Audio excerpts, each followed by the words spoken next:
Uncle Doug. Hello. I love Christmas, and you are my secret. What's the other end of Secret Santa? You're the secret getter of my Secret Santa. I'm your public Satan. Yes, and Dude. so, Spoiler alert! You just gave it away. Now we have to redraw names. this year I wanted to buy you a watch fob, but I see that you sold your watch, and I was going to buy you hair curlers. A mustache comb. A mustache comb. But you shaved your mustache. Yeah. Oh. It's funny how few people, when I make a Gift of the Magi joke, how few people know what that movie is. But God, it's such a stupid premise. Anyway, yeah. Speaking of stupid premises, Christmas. Well, yes, it's unavoidable. Christmas time is here. Time for all of us heretics to put on our uniforms, clean and load our guns, and march out into the battlefield for our frontline assault in the war on Christmas. Don't shoot until you see the red and greens of their Starbucks cups. I'm in the 23rd Kwanzaa Brigade this year. Oh, we kid, of course. The only actual war on Christmas is being fought solely in the frenzied fever dreams of Fox News viewers who walk the streets yelling weaponized versions of holiday cheer phrases in the hopes that they will ward off the evil atheist Grinches that they imagine hiding behind every lamppost. Well, and of course, Melania Trump.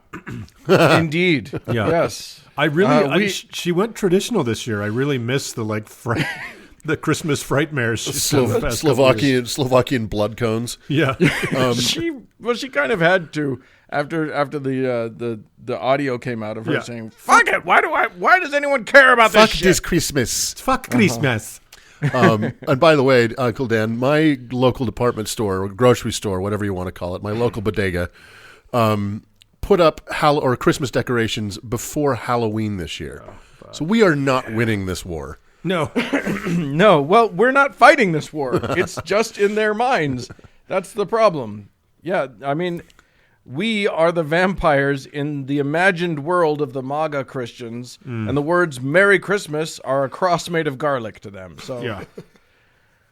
Now, mind you, even though this is a made-up war that only one side is actually fighting, that doesn't mean that the rest of us don't take plenty of shrapnel.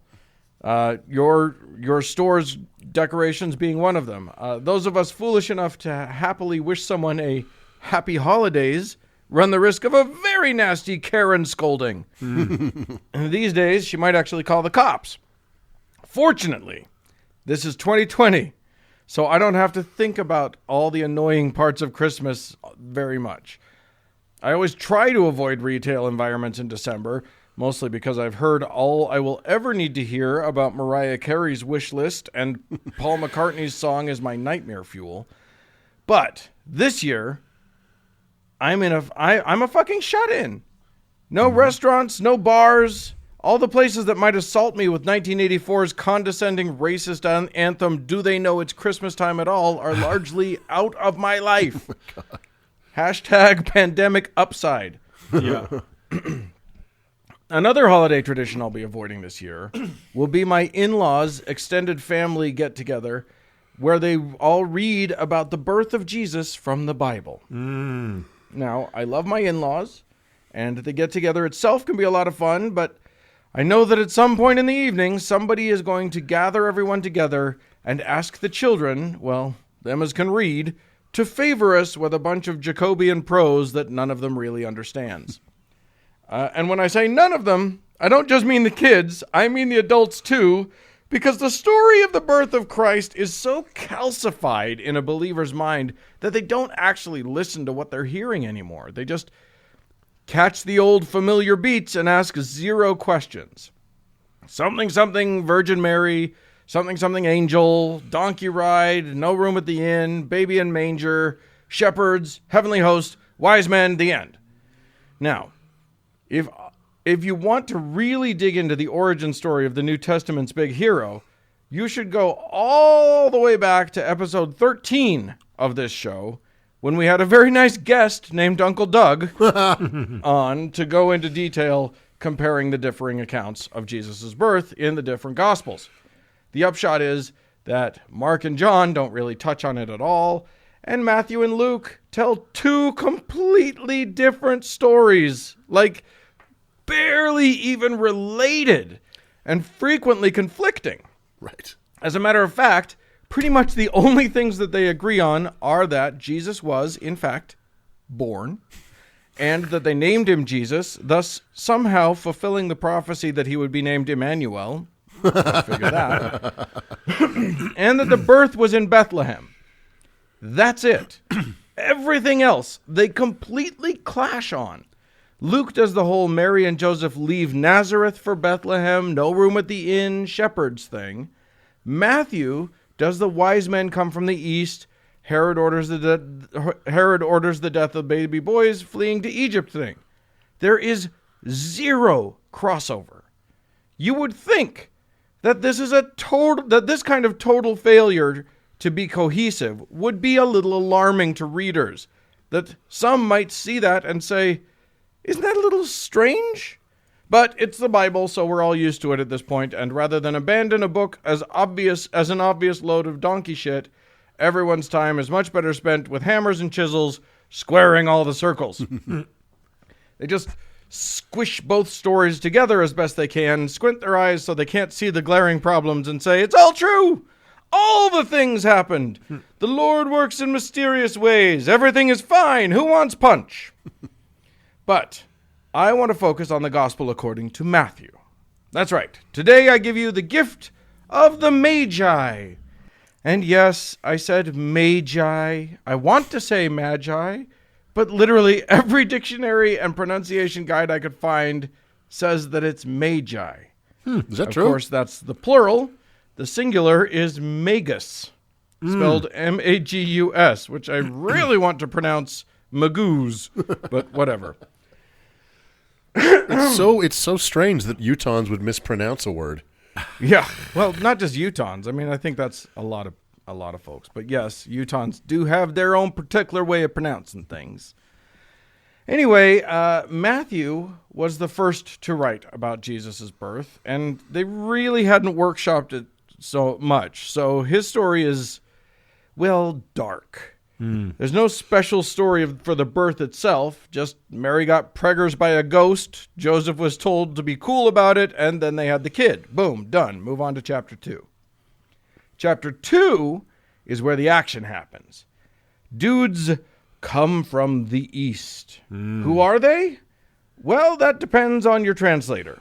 If you're reading Uncle Doug's go-to, the King James Version, you'll see the words wise men, whatever that means. For me, when wise men come from the east, it conjures up an image of Tibetan monks in orange robes or something. But other versions use that word Magi. Now, astute listeners will recall that all the way back in episode 66, Uncle Mark taught us all about the beloved religion of Freddie Mercury, Zoroastrianism. Now, beginning in Persia, or modern-day Iran, Zoroastrianism was one of the first monotheistic religions. In its heyday, it spread from Egypt all the way to India. So, Zoroaster did pretty damn good for himself for a while. Yeah. Anywho, the term Magus is most closely associated with Zoroastrians. It's also associated with some other groups, but mainly that. But that may be a misnomer, actually. Or rather, an imposition by the ancient Greeks and Romans who, somewhere along the way, decided that Zoroaster, the only prophet of God, who came 1,000 years before Muhammad stole his shtick, Zoroaster was the inventor and progenitor of supernatural power. Thus, when they spoke of what had become a priest caste in Persia and surrounding areas, they called them Magi, and that word eventually evolved, and the word for hocus pocus type stuff became magic. Yeah. So, who were these Persian Zoroastrian magicians who came from the east to meet Jesus? Well, we don't know. We don't even know how many of them there were. We know it's more than one because the Bible uses the plural when talking about them. So, literally, it could be anything from 2 to whatever. 200? Who the fuck knows? it's likely that the reason people assumed there were 3 was just because the Bible mentions the 3 presents that they gave to Jesus. Right. As though 2 guys couldn't give 3 presents, or 10 guys. Literally, any number of people can present a person with 3 gifts. So Yeah. it's not really very good logic.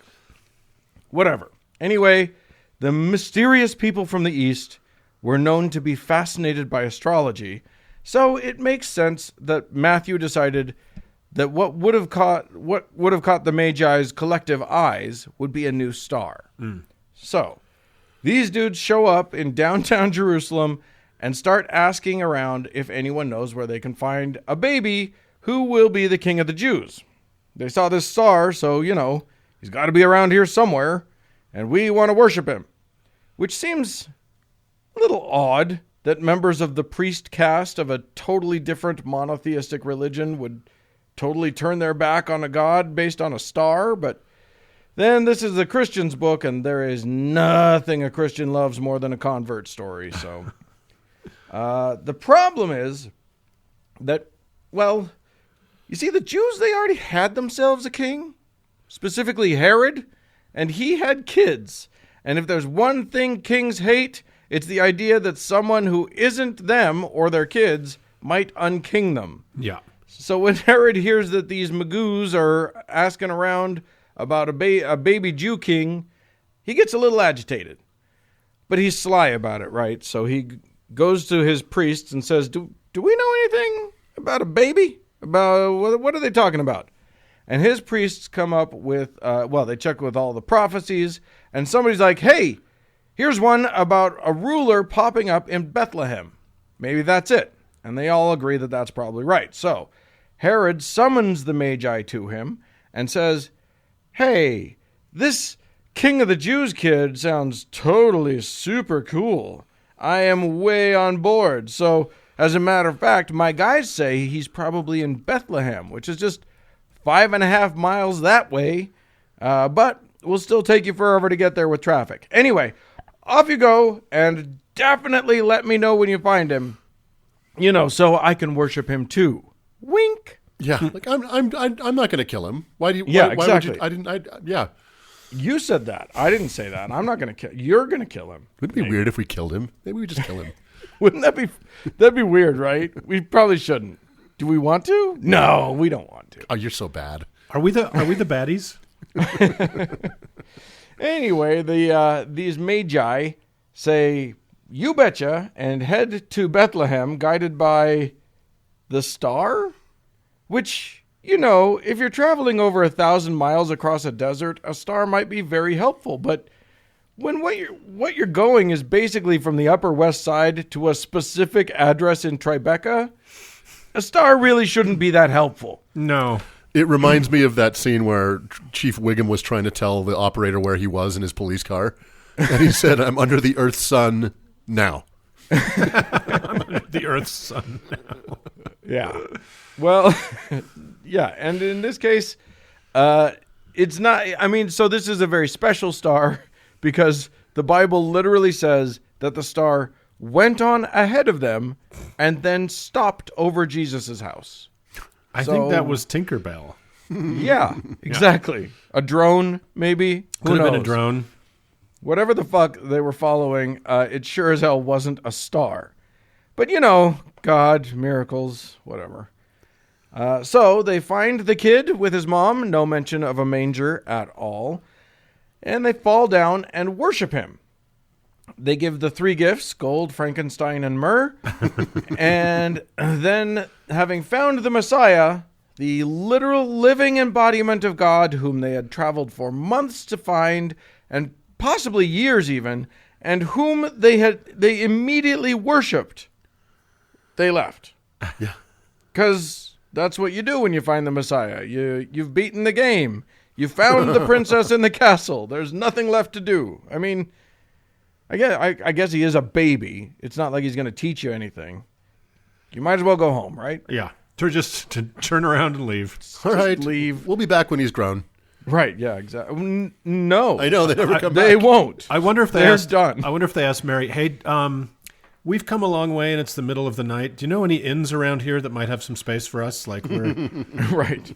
No, and, there is no explicit timeline here, so this could have been years after the baby was born. Yeah. And a lot of scholars theorize that it's a couple years after he was born.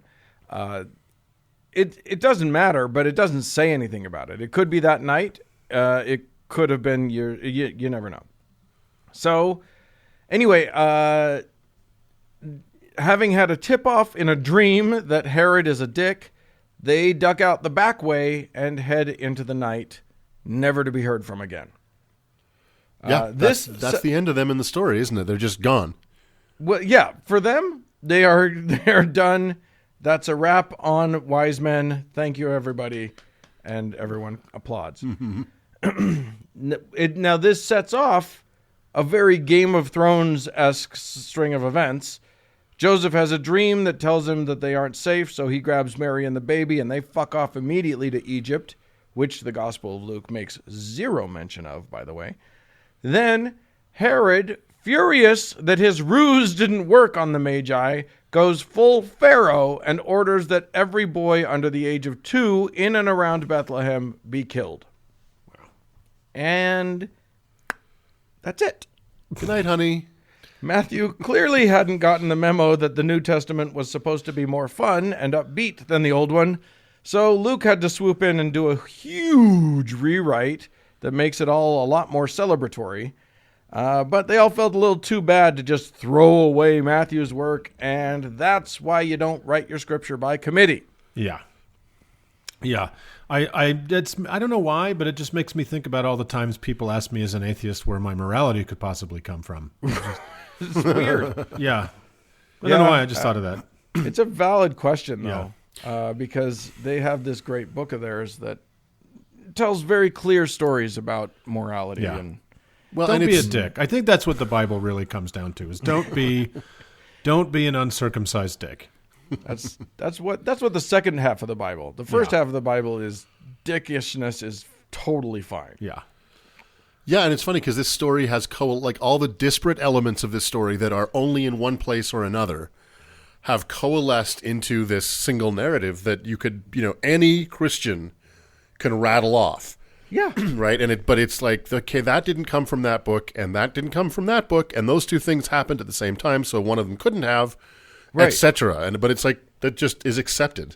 Yeah, literally, in Matthew, there's no mention of, in Matthew, so here's the thing, and Matthew, the Gospel of Matthew is amazing because it keeps saying, and then this and this and this happened, and that fulfills the prophecy of this. It's literally just writing to make sure that all of the messianic prophecies are fulfilled in the story.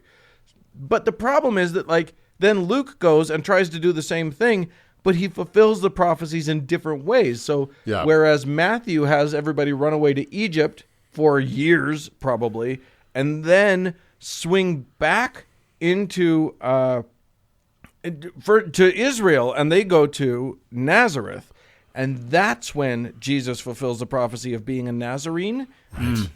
In Luke, they start in Nazareth, then the whole ruse, the idiotic ruse of the census, and then they go to Bethlehem.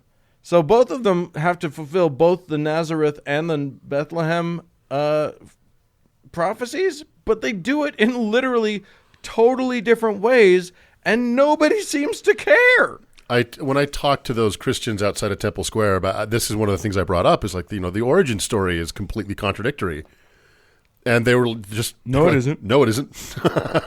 It is. It is. I mean, not even from a critical sensibility. Yeah, it's just he went to Egypt in this book, and he didn't. He went somewhere else in this book. In the next book, you can't. It's 2 books over, and he's literally a totally different story. Yeah. So there starting you go. To think there might not be so much to this as we thought. Yeah. I mean, let's give up. It's probably us that's wrong in the end. Let's turn back. Well, okay. Well, everybody go find a star to follow. Yes. And try to avoid bad and music. startle a mother and her newborn with very bizarre gifts, and then just leave. And then just That's the Christmas spirit. fuck off. Yeah. All right. Off. That's it. Bye. Let's move on.